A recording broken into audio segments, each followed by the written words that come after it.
Alright guys, welcome back to VALORANT News as the VCT Playoffs champions are crowned around the world. Big roster drama going down on the very same day. Reports emerging that NRG are looking to blow up their roster entirely, looking at a couple of the loud players to potentially form a new version of their super team they had previously, which of course did not especially work out well this stage. But also Bleed Esports, Ye is gone from the starting team from a decision that we might not necessarily have expected to come through right about now. Very much enjoyed your thoughts in the comments below. Hit the like button if you enjoy. Subscribe if you're new as always, I greatly appreciate it. These were the trophies around the world. I know that the EMEA guys were like, hang on a second, we get this. Obviously, this is Pacific, this is the Americas, and this is the Chinese one, which looked absolutely fire, to be honest. And the champion of the Chinese region was indeed crowned, as you may well have expected it to be. It's Edward Gaming back again, isn't it, right? I told you guys this yesterday, that for some reason, every single time these guys play in a grand finals, they will, for some reason, have lost to the team that they played previously, and then when it really matters, they'll just win. And this is what happens here. They lost the Lotus 13-6, then they turned it around at the binds. They won the Icebox on the 14-12 overtime. They won the Breeze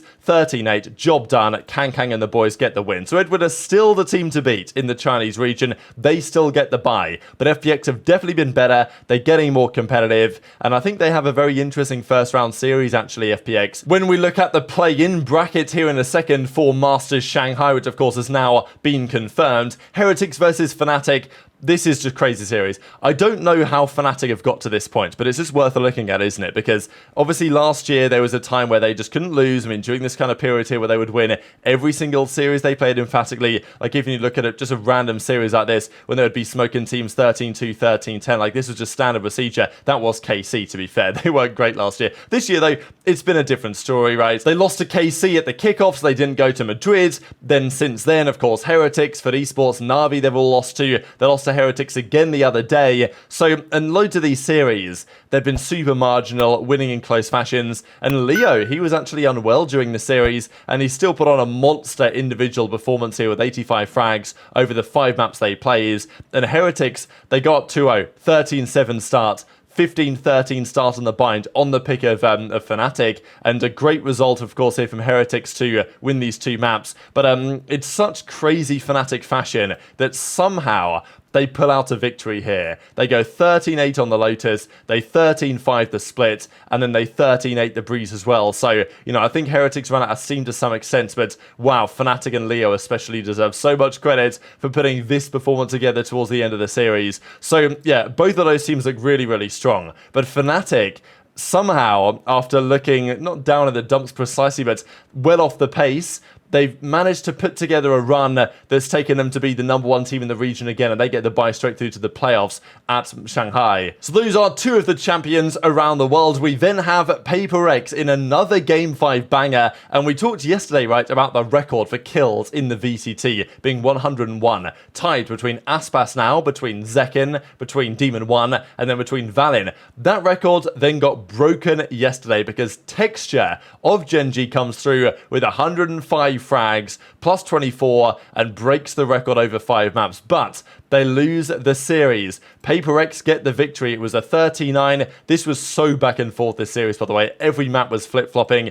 The Icebox was 13-11 to PaperX. The Bind was 13-9 the other way. Like, these 2 titans of the region right now absolutely going at it. But in the end, on the split, after hours of VALORANT being played, PaperX just a bit too strong. Lakia had a rough final map, but it was 13-8 after closing out a heavy defensive side. So what a win for PaperX, and really establishing themselves, I would say, as the team to beat in this tournament, right? They are going to be the favourites going in. PaperX, Fnatic maybe would have been if you'd have looked at this tournament on paper several months ago, but as it stands, PaperX are, I think, playing the better VALORANT. Gen.G, of course, going to be up there as well, but they will have to go through the play-ins or the Swiss system to even get to that point. In the Americas, 100T G2. We talked about this yesterday. Boostio had said he was going to slam these guys. They were only playing at 50% capacity the other day, and when they played the rematch, they were going to destroy G2. And that's exactly what happened. This is like, they stood on business, and they only went and actually delivered, right? And bang, we talked about this trio, Asuna, Cryo, bang. What a trio that should be on paper. We've seen pop off some Asuna lately. We've seen pop off some Cryo. This time it was Bang's turn to absolutely deliver the goods. And okay, the maps weren't 13-2s, but they were comfortable enough. 13-9 after a big comeback on the defensive side of Bind, 13-7 on the Breeze, on G2's pick, and then I think it was 13-8, wasn't it? Yeah, here on the Sunset to close out the series. So at the end of the day, not even especially close. And 100T established themselves firmly right now as the team to beat in the Americas. So much credit belongs to Boostio, to the energy this guy brings, the fact that by winning he's now defeated basically and, well, forced all of his former teammates into a defeat. Zik as well, joining from Evil Geniuses as their assistant coach. Now he's the head coach of these guys on 100 Thieves. Awesome story for 100T locking up another trophy. It's been a long time since 100 Thieves have been in that echelon of being on top of the Americas, if not potentially World Valorant. And, well, they're back there right now. Split 1 champions, send those pigs back to tier 2. And, yes, he goes on to say, okay, I already had the tweet up. I think he did another one here in a second, as we'll see. But Jonah P as well says 0-3 versus 100 Thieves. That's okay. They played great, deserve the number 1 seed. You know, can't wait to make more memories with the team. Of course, the goal is going to be to actually win, but they are certainly going to have a rather hard road ahead of them. And as Boostio says, yeah, I was being serious, guys, about how we performed in the upper finals. We beat them the first time. We only played at 50% of the team. We are going to slam them the next time. In the grands, we will show a much more dominant performance. So it's the confidence of Boostio, it's the trash talk from Boostio, combined with the actual ability and play. Now, just before we talk about what this means for Shanghai and some of the roster changes, there was some debate on the amount of play, right? Because there's not many matches played this season. We know that for sure. The teams don't play as much Valorant as they should. Most of the players agree there needs to be more games.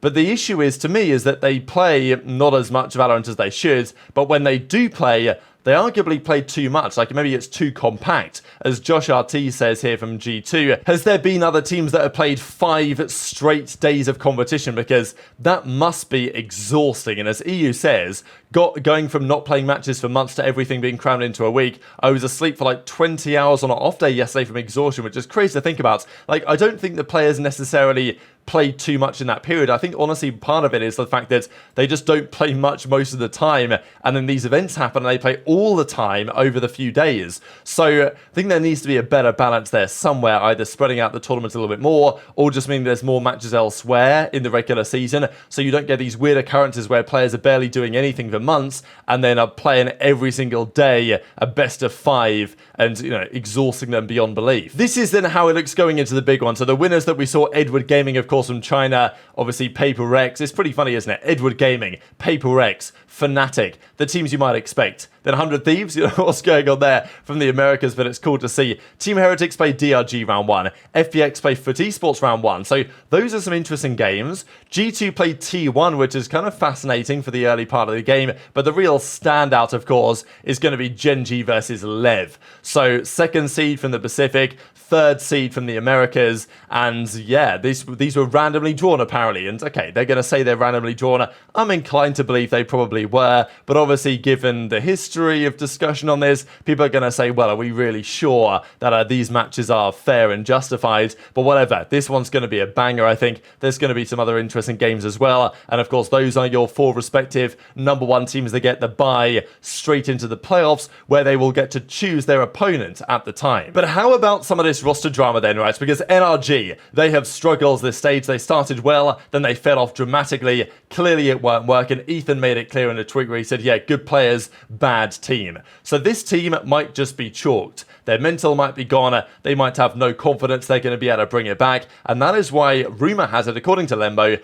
NRG are looking at Sadak and Les. We believe that Loud, for whatever reason, Les may no longer be there anymore. They said themselves, no, there's nothing to the truth that we're dropping Les for financial reasons, but who knows? And if they were to somehow NRG sign Sadak and Les, bring him in as the IGL, Les of course comes in as well, I don't know what that would mean for the scene, but that is a potentially big scoop they are trying to secure, and I can confirm, Lembo says, that NRG has contacted Loud to find out the situation. They have not yet received a response. So it's interesting, right? This probably says less about Loud, more so about NRG, because it seems like NRG, yeah, they are looking to get something done, and as a result, they are looking at the absolute top guys they can get from the Loud roster to try and build another Sentinels-esque super team. team. So what does that mean for the core over there? That's another massive question in and of itself. And of course, ever since, Ye hasn't been with those guys, of course, it's been a different story. Ever since FNS has not been with those guys,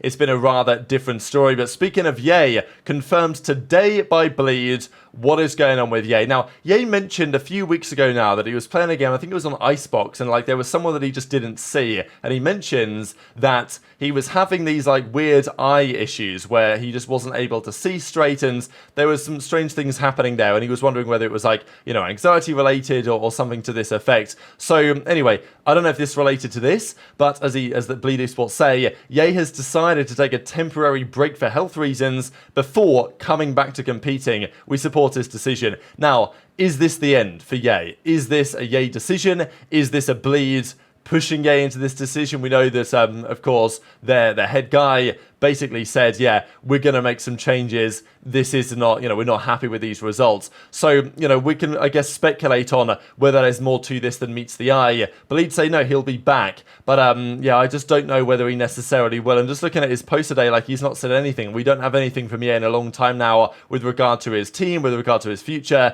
He's not replied to this one. He's not said anything. So I guess we'll see from his angle over the coming hours, hopefully, what his POV is, maybe what the details are behind that. So wishing the best for Ye, but, it just feels to me that that might be the end of Ye's time in the Pacific, and possibly the end of his, certainly time with Bleed. Maybe there's a tier 2 opportunity in the Americas coming soon, but I don't know if I see Ye returning, despite what they say, especially when this man, Crazy Guy, is apparently in. We know that Crazy Guy and Ye had a lot of beef. A couple of weeks ago now, where Crazy Guy was leaking some stuff out to the public. Ye weren't happy about it. They went back and forth. There were also rumours that Crazy Guy might have had beef with some other players like Scary, but they may have resolved that. But yeah, so the rumour has it that Crazy Guy's coming back in, and that's the thing. If Ye is able and fit to return, will they get rid of Crazy Guy? I guess it depends on how their roster does from now to the end of the season over there, but I'm sure more roster change discussion to happen over the coming days. And just to close out the video, there was some interesting debate really on how many points have been accrued